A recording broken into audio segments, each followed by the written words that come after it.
अस्सलाम वालेकुम everyone, this is लाल मोहम्मद। आप देख रहे हैं एजुफ्लिक्स। आज के इस वीडियो में जो है वो हम डिस्कस करेंगे Newton's law of gravitation. This law is about the gravitational force between the two bodies. Basically इस लॉ के अंदर जो है यूनिवर्स में किसी भी दो बॉडीज के दरमियान जो है वो हमेशा फोर्स ऑफ अट्रैक्शन होती है। दो बॉडीज जो है वो एक दूसरे को हमेशा अट्रैक्ट करेंगे। इस हवाले से जो है वो हम डिस्कस करेंगे आज के इस लेक्चर में। तो चलिए start. First of all, this law is given by Sir Isaac Newton. Sir Isaac Newton। इस लॉ के अंदर जो है वो ये डिस्कस किया गया है कि इस कायनात में, इस यूनिवर्स में जो है वो कोई भी दो ऑब्जेक्ट्स होंगे वो एक दूसरे को हमेशा जो है वो अट्रैक्ट करेंगे। तो देखिए फॉर एग्जाम्पल दो बॉडीज या दो मासेस ले रहे हैं। इसको मैं मान लेता हूँ मास 1, इसको हम मान लेते हैं मास 2। अब ये जो दोनों बॉडीज हैं ये एक दूसरे को हमेशा जो है वो अट्रैक्ट करेंगे। तो इस लॉ के मुताबिक जो है वो कायनात के अंदर जो भी बॉडीज हैं एक दूसरे को जो है वो अट्रैक्ट करते हैं। तो इसकी बुनियाद पर जो है वो हम एक स्टेटमेंट लिख लेते हैं, everybody in the universe attract each other. भी दो बॉडीज हैं वो जो है वो एक दूसरे को हमेशा अट्रैक्ट करेंगे। यूनिवर्स के अंदर एक दूसरे को जो है वो अट्रैक्ट करेंगे। ये इसको अट्रैक्ट करेगी, ये बॉडी जो है वो इसको अट्रैक्ट करेगी। तो देखें अट्रैक्ट बाय अ फोर्स, ये दो बॉडीज जो है वो एक दूसरे को अट्रैक्ट करेंगी by a force of attraction, by force of attraction. इनके दरमियान जो है वो एक फोर्स होगी जिसको हम कहते हैं force of attraction. Force of attraction होगी वो जो फोर्स है वो डायरेक्टली प्रोपोर्शन होगी प्रोडक्ट ऑफ देयर मासेस।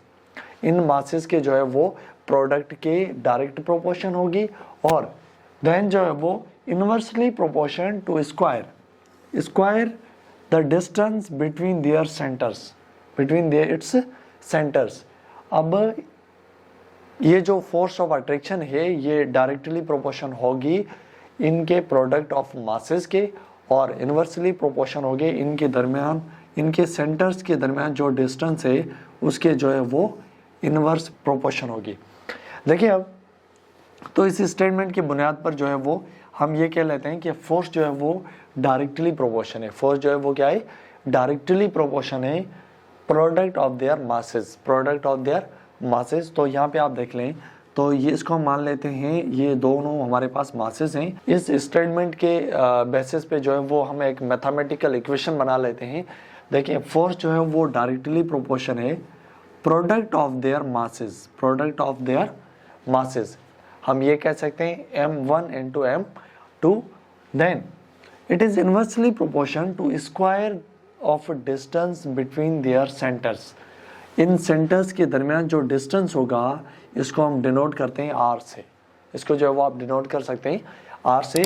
तो हम ये कह सकते हैं f जो है वो इनवर्स प्रोपोर्शन होगा डिस्टेंस बिटवीन देयर सेंटर्स। दो बॉडीज के जो सेंटर्स हैं उसके दरमियान जो डिस्टेंस है उसकी जो है वो ये फोर्स इनवर्स होगी।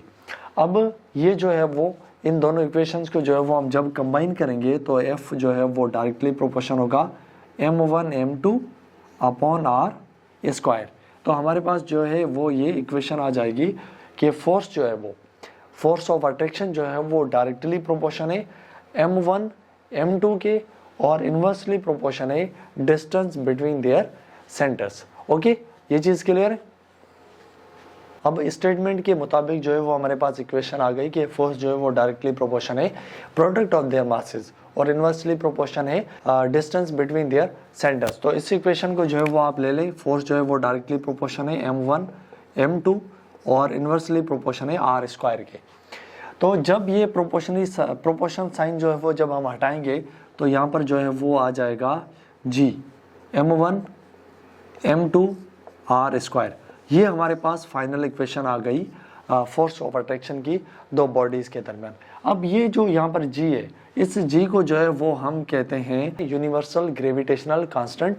जब ये प्रोपोर्शन साइन हटाएंगे तो इस जगह पे आ जाएगी g। अब g ये जो कैपिटल g है, कैपिटल g की जो वैल्यू है वो हमारे पास होगी 6.67 into 10⁻⁻11 newton metre square upon kg square. ये जो है वो हमारे पास कैपिटल G की वैल्यू होगी। अब ये जो है वो एक किस्म की फोर्स ऑफ अट्रैक्शन है। जो किसी भी यूनिवर्स में किसी भी दो बॉडीज़ के दरमियान जो है वो ये अट्रैक्शन होगी। अब ये अट्रैक्शन जो है वो एक हम इसको ऐसे मान लें कि ये वैल्यू जो है वो बहुत कम है।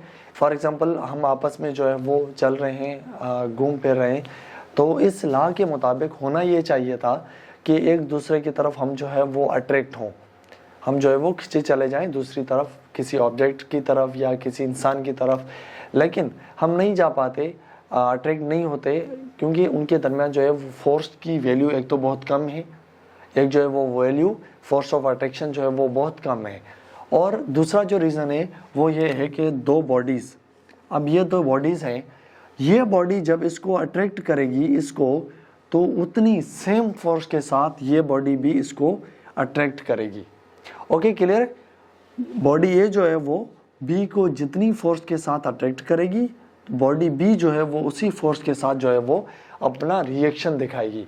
तो यहाँ पर दोनों फोर्सेस जो है वो आपस में इक्वल होंगे, दोनों फोर्सेस जो है वो आपस में, इस बॉडी का फोर्स और इसका जो है वो आपस में इक्वल होगा। तो हम ये कह सकते हैं दोनों की वैल्यूज जो है वो आपस में कैंसिल आउट होकर हमें जो है वो इतना ज़्यादा अट्रैक्शन जो है वो किसी फील नहीं होता, क्योंकि जितना फोर्स हम लगा रहे हैं किसी बॉडी को जो है वो अट्रैक्ट करने में, सेम फोर्स, उसी सेम फोर्स के साथ जो है वो कोई और बॉडी जो है वो हमें अट्रैक्ट करती है।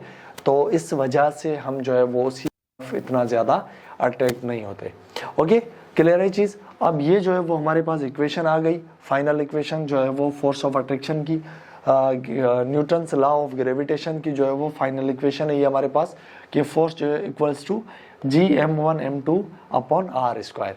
ओके, यहाँ पर G जो है वो यूनिवर्सल कांस्टेंट है जिसकी वैल्यू है 6.67 इंटू 10⁻⁻11, और मास 1 इसको मान लेते हैं मास 1, ये मास 2, दोनों मासेस, और उनके सेंटर्स में जो डिस्टेंस है इसको जो है वो हम मान लेते हैं आर। ओके, क्लियर है चीज़? आई होप आपको ये लॉ जो है वो क्लियर हो गया होगा। तो इंशाल्लाह नेक्स्ट वीडियो के अंदर जो है वो मुलाकात होगी। अगर चैनल पर जो है वो नए हैं तो चैनल को सब्सक्राइब करें, अपने दोस्तों को भी जो है वो शेयर करें ताकि उनको ये चीज़ें मिलती रहें। तो इंशाल्लाह नेक्स्ट वीडियो के अंदर मुलाकात होगी, तब तक के लिए इजाज़त दीजिएगा। अल्लाह हाफिज़ एंड टेक केयर।